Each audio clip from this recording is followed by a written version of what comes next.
Olá, boa noite a todos. Um feliz 2022 para vocês que nos assistem através do canal do Lar Irmã Zarabatana, para vocês que agora que estamos retomando o trabalho presencial no LIS, nos assistem aqui no nosso auditório, com muita alegria que essa é minha primeira palestra de 2022. Então, desde já desejando a vocês um ano de muita paz, de saúde, de conquistas e de muitas alegrias. A partir de agora, que nós estamos recomeçando o trabalho presencial no Lar Irmã Zarabatana, às sextas-feiras, às 19 horas, essa palestra, assim como todas as outras, elas estão sendo transmitidas simultaneamente para as pessoas que estão presencialmente no LIS e também através do canal do YouTube. Por isso, então, nós ajustamos um pouquinho o tempo da nossa palestra, agora para 30 minutos, de forma a atender esses dois públicos. Muito bem, o tema de hoje é um tema bastante comum e que gera muitas dúvidas, tanto de pessoas que estão chegando ao Espiritismo, estão começando a estudar essa doutrina, e também aquelas pessoas que, por alguma razão, têm sentido uma presença ou já lhe foi sugerido e pensa em iniciar um trabalho mediúnico ou entrar para uma escola de médiuns. E é uma preocupação, em especial, daquelas pessoas que ainda têm algum receio, algum medo de lidar com os fenômenos espíritas ou os fenômenos mediúnicos. Então, a pergunta que vai guiar o nosso estudo de hoje é: o que significa incorporar um espírito? Por exemplo, algumas pessoas que têm medo de iniciar o trabalho mediúnico pensam assim: ah, mas e se esse espírito entrar no meu corpo e não quiser sair mais? O que eu faço? Como é que vai ser? Não, eu tenho pavor e não quero nem pensar em me tornar médium. Então, a ideia desse bate-papo é a gente esclarecer um pouquinho. Não vai dar para esgotar o assunto, né, mas servir como uma primeira orientação, um pontapé para que vocês possam continuar estudando o fenômeno da psicofonia, popularmente conhecida como incorporação. Muito bem. Então, a primeira coisa que a gente precisa analisar são algumas premissas, né, algumas questões gerais baseadas na doutrina espírita e que vão nos ajudar a raciocinar, a entender o fenômeno da incorporação. A primeira premissa desse nosso bate-papo é: o espírito tem vida eterna. A gente precisa lembrar que muitas vezes a gente fala espírito, parece que a gente está falando de uma coisa sobrenatural, de um fantasma, de um outro ser. Estamos falando de nós mesmos, né? Dessa essência, dessa luz principal, desse ser principal que anima e que ilumina esse corpo material. Somos todos espíritos. E nós temos vida eterna. Isso significa que a morte não existe, né? O desencarne, ele é um fenômeno de uma mudança de um plano para outro plano, de um ambiente para outro ambiente. Então, todos nós temos vidas eternas. Não vamos esquecer disso. Esses espíritos de vidas eternas, que horas estão na erraticidade e horas estão em algum plano físico, como por exemplo o planeta Terra, eles passam por várias encarnações. Então já escutamos falar, né, quantas vezes a gente desencarna e reencarna aqui no próprio planeta Terra, em diferentes condições, características, famílias, meios, países e etc. Pois bem, então esse espírito de vida eterna que vai desencarnando e encarnando, através dessas diversas encarnações, vai acumulando experiências, conhecimentos, histórias de vida, e com isso vai construindo diferentes personalidades, adquirindo diferentes interesses, preferências e as próprias condições psíquicas, morais e espirituais. Com isso, nós vamos constantemente moldando a nossa personalidade e chegamos hoje à atual encarnação, sendo quem somos, com essa característica, né? Com determinado humor, com determinada característica de inteligência, com determinada aptidão ou talento para determinada coisa. Muito bem. Outra premissa é a possibilidade de comunicação com os espíritos, né? Um fenômeno trazido pela mediunidade, explicado pela doutrina espírita, de que nós, onde estejamos, encarnados ou desencarnados, temos a possibilidade de nos comunicar. Comunicação que pode acontecer através da intuição, através de algum fenômeno mediúnico, como a psicofonia ou incorporação, como a psicografia e etc, etc. Vamos lembrar também que todos somos médiuns. Mesmo aquele que hoje não trabalham como médium, não trabalham a mediunidade especificamente, tem alguma relação e alguma possibilidade de comunicação com os espíritos. Como, por exemplo, todos nós recebemos intuições, né, ideias, às vezes premonições de fatos que vão ocorrer, ou quando chegamos num determinado ambiente, sentimos a energia de um ambiente pesado, ou de uma pessoa que chega até nós, e a gente diz que o nosso santo não cruza com o dela, a gente de alguma maneira consegue, pela nossa sensibilidade mediúnica, entender qual é a energia daquela pessoa. Portanto, todos somos médiuns. E por fim, os objetivos da mediunidade, em resumo, são a evolução do próprio espírito, que trabalha como médium, né, e a caridade para com o próximo. Então, eu, enquanto médium, vou sempre tentando me melhorar, vou sempre tentando evoluir, vencer os meus defeitos, vencer os meus medos, mudar o meu comportamento para melhor, e utilizo a minha mediunidade para prestar a caridade para alguém, né? Para trazer uma palavra de aconselhamento, de consolo, para, através do passe mediúnico, transmitir boas energias, quem sabe ajudar a curar determinadas doenças, afastar aqueles irmãozinhos em espírito que estejam causando algum prejuízo para aquela pessoa, e tantas outras possibilidades da caridade através da mediunidade. Muito bem. Vistas, então, resumidamente, estas premissas, vamos começar a falar, então, um pouquinho do fenômeno da incorporação, começando sempre pelo Livro dos Espíritos. Então, questão 473, que já começa a responder aquela pergunta clássica, né, do espírito incorporar, do espírito entrar no nosso corpo, do espírito tomar conta de nós. E Kardec, dentro das suas reflexões, fez essa mesma pergunta. Pode um espírito tomar temporariamente o invólucro corporal, o nosso corpo, de uma pessoa viva, isto é, introduzir-se num corpo animado e obrar ou atuar em lugar do outro que se acha encarnado neste corpo? Ou seja, durante o trabalho mediúnico, ou não, durante a nossa vida, é possível que um outro espírito entre no nosso corpo e tome conta de nós? Vejamos. A espiritualidade responde e esclarece. O espírito qualquer não entra em um corpo como entras numa casa.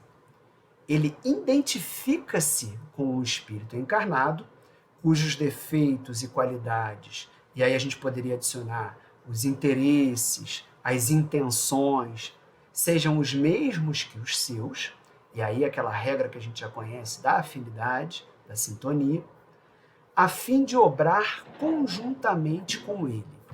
Um espírito não pode substituir-se ao que está encarnado. Então, por exemplo, no trabalho mediúnico, aqui no Lar Irmã Zarabatana, em que temos pretos velhos, caboclos, padres, crianças e todos tantos tipos de espíritos fazendo esse trabalho de intercâmbio com o médium, esses espíritos eles não vão se apoderar do corpo do médium. A gente vai ver já já como esse mecanismo funciona. ou mesmo quando o médium dá a possibilidade de atendimento a um espírito sofredor, da mesma forma, esse espírito sofredor não toma, não toma posse do corpo do médium, né? Não controla o médium. Então vamos seguir para entender melhor esse fenômeno.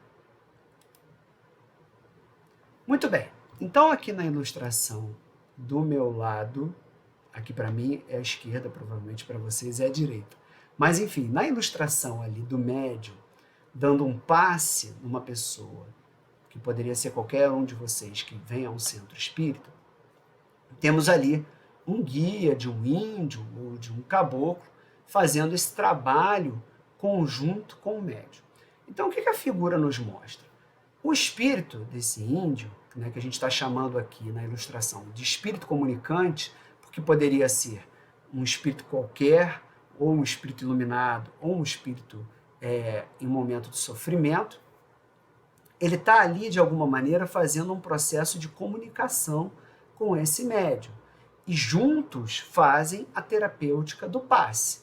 O médium oferecendo o seu fluido vital, o seu magnetismo, né, as energias que partem do seu corpo físico, inclusive, combinadas com as energias daquele protetor, daquele guia espiritual que se utiliza do fluido universal, dessa energia que nos permeia, que compõe o todo, né, oferecendo ali uma fluidoterapia energética através do passe.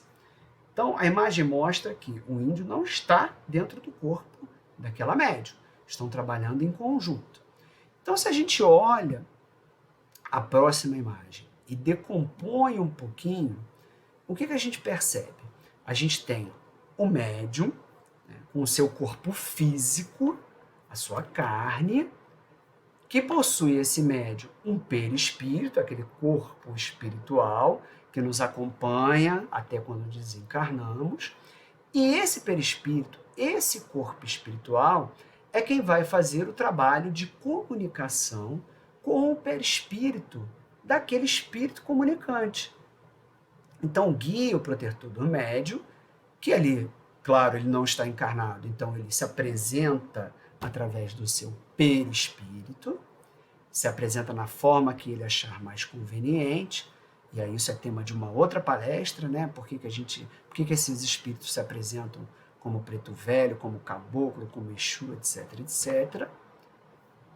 Então, esse espírito comunicante, ele vai estabelecer uma comunicação perispiritual com o perispírito do médium, combinando essa troca energética com também uma troca de pensamentos através dos dois espíritos, e assim vai transmitir ao médium e, por consequente, ao seu corpo físico, todas as suas impressões, todas as suas ideias, toda a sua forma de se manifestar, né? Tão característica de uma pessoa que trabalha com o preto velho, com o caboclo, com o Exu, que vai se manifestar com movimentos, com sons, com gestuais, e vai, lógico, transmitir as suas ideias também.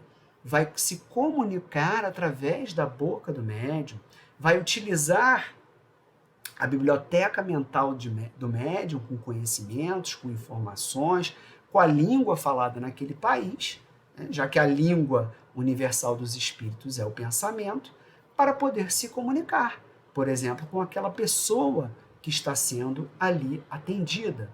Se a gente usasse o exemplo de um espírito sofredor, da mesma maneira, ele vai se apresentar ali com um sofrimento, fazendo um desabafo, ou se ele está com muita raiva, com muita angústia, com algum tipo de dor, tudo isso, através do contato perispiritual energético e do pensamento, vai ser transmitido ao médium, que vai externalizar todas aquelas ideias e todas aquelas sensações. Pois bem, eu gosto muito desse termo, assimilação das correntes mentais. Então o texto nos diz que o fenômeno da psicofonia ou incorporação, ele é caracterizado pelo chamado envolvimento mediúnico, que significa um entrosamento das correntes mentais e vibratórias do médium com o espírito comunicante, né? Então é como se o espírito comunicante envolvesse o médium nessas correntes mentais, nessas correntes energéticas, e isso vai ser assimilado então pelo médium, vai ser percebido pelo médium, que irá transmitir isso de novo através do gestual, da fala, né, de um determinado comportamento, de uma determinada forma de trabalho, de uma vibração e assim por diante. Então, nos dois casos, como vemos aqui nessa ilustração, o do círculo em vermelho, nós temos ali um espírito orientador ou guia protetor daquele médium, né? Na ilustração, tocando a mente, tocando o chakra frontal aqui do médium, isso não seria necessário, mas enfim, é uma ilustração que está transmitindo ali as ideias, as sugestões, as informações daquele médium ali, que na figura está fazendo o trabalho de orientador, de doutrinador de um outro espírito no círculo amarelo, né, de um espírito em sofrimento, que está se comunicando e passando as suas impressões para a médium sentada em azul, e a gente vê a expressão da face da médium, né, comunicando ali, recebendo essas impressões de raiva, de ódio, ou o que seja, né, e ela acaba também manifestando isso fisicamente. Então, há uma comunicação perispiritual do espírito sofredor com a médium, e aquele outro médium está recebendo as informações para doutrinar esse espírito sofredor através dessa médium. Então, a gente vê que, independente da forma de comunicação do espírito e da sua condição espiritual, moral, intelectual, das duas maneiras, esse trabalho de comunicação da psicofonia ou da incorporação, ele acontece dessa forma, através dos contatos perispirituais e através do pensamento. Muito bem. E aí, a clássica pergunta daqueles que têm, por exemplo, medo, né, de incorporar um espírito, seja trabalhando como médium, e aí, se ele ainda não trabalha, ele vai ali, por exemplo, tomar o passe, e começa a sentir algumas coisas, começa a sentir uma vontade de mexer as mãos, elevar os braços, ou sente alguma coisa diferente no seu pensamento, no seu coração, enfim, teria a possibilidade de incorporar algum espírito que deseja se comunicar, ou teria a oportunidade de começar a trabalhar como médium, mas ele tem medo. E a clássica pergunta: e se eu faço isso, se eu incorporo e esse espírito não sai, esse espírito não vai embora? Então eu prefiro nem tentar, né? Eu prefiro nem entrar para a escolinha de médium para que esse risco eu não corra. Muito bem.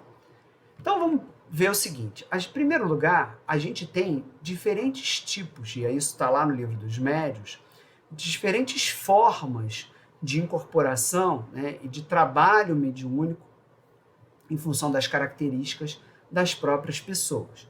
Como nos mostra aqui a ilustração, nós temos aquele médium que trabalha de maneira consciente, ou seja, ele é capaz de lembrar tudo que aconteceu durante o trabalho mediúnico, mesmo ele estando incorporado, ele sabe o que está fazendo, ele está vendo a pessoa ali na frente dele, ele poderia falar com a própria boca, né? Ele comanda aquela relação.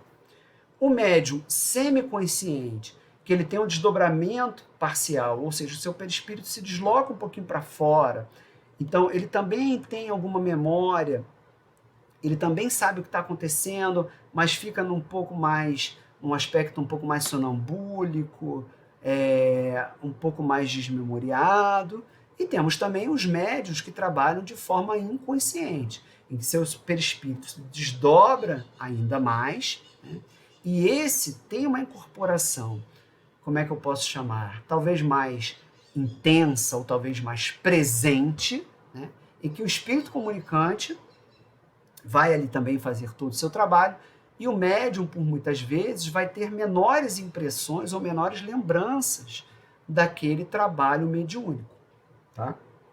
De novo, isso não significa que o espírito comunicante está tomando conta do corpo do médium, mas a sua recordação ou ele está menos ou mais, entre aspas, acordado, né, como diz a própria palavra, consciente dos atos que está realizando. Tá? Mas, para a tranquilidade de todos, a maioria, 90, 95% dos médios e dos espíritos que se comunicam, o médio está trabalhando de maneira consciente. Por mais que pareça que não, né, que a presença daquele espírito sofredor ou do espírito guia, ela é muito marcante, né, ela é muito forte, fala com muita eloquência, 90, 95% das vezes o médium sabe e se lembra. Tá? E mesmo nas relações que são um pouco mais inconscientes, o médium também tem alguma lembrança. Mas, de regra geral, o médium ele é capaz, sim, de controlar essas manifestações, e é por isso que existe uma escola de médiuns, é por isso que existe todo um tempo de preparação, para que o médium saiba lidar com esse fenômeno mediúnico da incorporação, para que ele saiba o momento de dar a passagem, de fazer a incorporação, de não mais permitir a incorporação. Se um determinado espírito ele está se comportando de maneira inadequada, o médium vai controlar aquele comportamento, né? Se ele resolve dar uma cambalhota, sair correndo, enfim, derrubar a mesa e cadeira, o médium não vai permitir que isso aconteça. E por isso ele vai estudar, e por isso ele vai se preparar para que isso aconteça. Muito bem. Então, se nós estamos falando de um guia, de um protetor espiritual, como um preto velho aqui na nossa ilustração, a gente pode ficar muito tranquilo quanto a essa possibilidade, pois sabemos que ali está um espírito que quer trabalhar pelo bem, quer trabalhar pela caridade, né? E não vai incorporar no médium e não sair nunca mais. Mas, se essa preocupação ocorre em relação ao espírito sofredor, não só o médium ele vai se preparar para ter o controle dessa relação, mas vamos lembrar também que estamos numa casa espírita, que estamos num ambiente preparado, propício, com toda a proteção espiritual, com muitos espíritos trabalhando aqui que nós não podemos ver, que vai nos dar toda a possibilidade de fazermos o nosso trabalho mediúnico com toda a segurança. Por mais que um espírito que se apresente tenha alguma dificuldade, não queira ir embora, não queira perder o contato ali com o médium, temos todo um grupo de médiums, todo um grupo de espíritos trabalhando, uma proteção na casa, toda uma vibração que não vai permitir que isso aconteça. Então, quando a gente vem para o trabalho mediúnico, a gente vem confiante, com a segurança de que estamos ali protegidos e de que tudo vai dar muito certo. Muito bem. Uma outra questão que pode vir à cabeça de vocês é a seguinte: mas se esses espíritos iluminados, eles têm a capacidade de transmitir boas energias, de se comunicar, de incorporar, né? Por que então eles precisam de médiuns? Será que esses espíritos iluminados não poderiam fazer todo o trabalho sozinhos? Nós viríamos à casa espírita, sentaríamos na cadeira, né? Não haveria médiuns, faríamos uma prece, esperaríamos alguns instantes, certamente eles estão trabalhando, estão atuando sobre os nossos corpos físicos, sobre os nossos espíritos, e poderíamos depois ir embora, sem ter que passar na frente de um médium, enfim. Sem dúvida que esse tipo de trabalho acontece, é sim realizado, né, e é muito benéfico. Todo tempo, enquanto estamos numa casa espírita, há diversos espíritos atuando em nosso favor, sem que saibamos, sem que vejamos. Mas há um componente importante nos corpos físicos dos médiuns que também são utilizados e que também são necessários para um bom trabalho de passe, de fluidoterapia, de cura e tantos outros trabalhos que são realizados. Então, Livro dos Médiuns, há lá uma passagem que diz é que o fluido vital, indispensável à produção de todos os fenômenos mediúnicos, é um atributo exclusivo do encarnado e que, por conseguinte, o espírito operador, ou aquele espírito comunicante, fica obrigado a se impregnar dele. Ou ainda, Livro dos Espíritos, que também traz informações sobre o fluido vital. Diz lá que o fluido vital ele se transmite de um indivíduo ao outro. Pois bem, então o fluido vital é um fluido, é uma energia que é produzida pelo corpo físico, é produzida pela energia celular e que mantém, né, que anima os nossos corpos para que eles se mantenham vivos, para que eles se mantenham trabalhando, os órgãos sigam trabalhando e nos mantenham vivos. Esse fluido vital se utiliza do fluido universal, da energia maior, criadora, né, e vai se transformar, então, e vai ser produzido pelo corpo físico. Então é por isso que os espíritos vão precisar dessa atuação conjunta, espíritos mais médios desencarnados, para combinar o fluido vital produzido por nós, encarnados, com os fluidos espirituais por eles oferecidos, para que o passe, as energias que são transmitidas a cada uma das pessoas sejam ainda mais proveitosas, sejam ainda mais potentes, sejam ainda mais recebidas pelos espíritos, gerando benefícios para os corpos espirituais e para os corpos físicos das pessoas que estão ali recebendo qualquer tipo de fluidoterapia. Então, é importante sim que haja esse trabalho conjunto e harmonioso entre desencarnados e encarnados. Muito bem. Há ainda uma outra importância nessa questão desse trabalho de parceria entre espíritos e médios, que é, por exemplo, o tal do choque anímico. O que isso significa?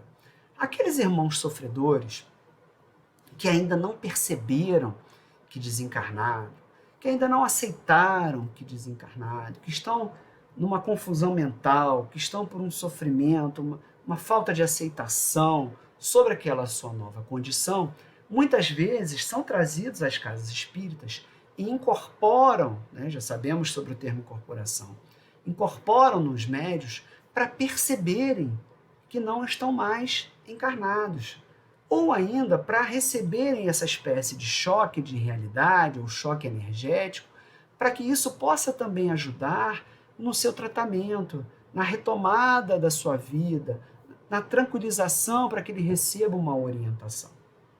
Então é uma outra forma de caridade, uma outra forma de atendimento que esses espíritos em sofrimento recebem e que precisam de um médium que possui esse fluido vital para que, na medida que incorporem no médium, sintam de novo a presença dessa energia vital e percebam, né, e sejam esclarecidos de que sim, não fazem mais parte do mundo físico, ou ainda recebam um pouco dessa energia vital como parte do seu tratamento espiritual. Pois bem, com isso, meus caros, nós terminamos essa rápida conversa sobre incorporação. Espero que eu possa ter esclarecido. A gente sempre recomenda que vocês possam buscar mais informações na literatura, em outras palestras. Tá? Os nossos canais estão abertos para que vocês possam mandar mensagens, tirar dúvidas, sugerir novos temas de palestras, tanto o e-mail do Lar Irmã Zarabatana, nós temos algumas informações também no site do Lar Irmã Zarabatana e muitas outras palestras sobre outros temas no nosso canal no YouTube. Eu agradeço demais a companhia de vocês, desejando novamente um feliz 2022, com muitas alegrias, com muitas construções, uma nova caminhada cada vez melhor, e peço que continue nos acompanhando através do nosso canal. Uma boa noite a todos.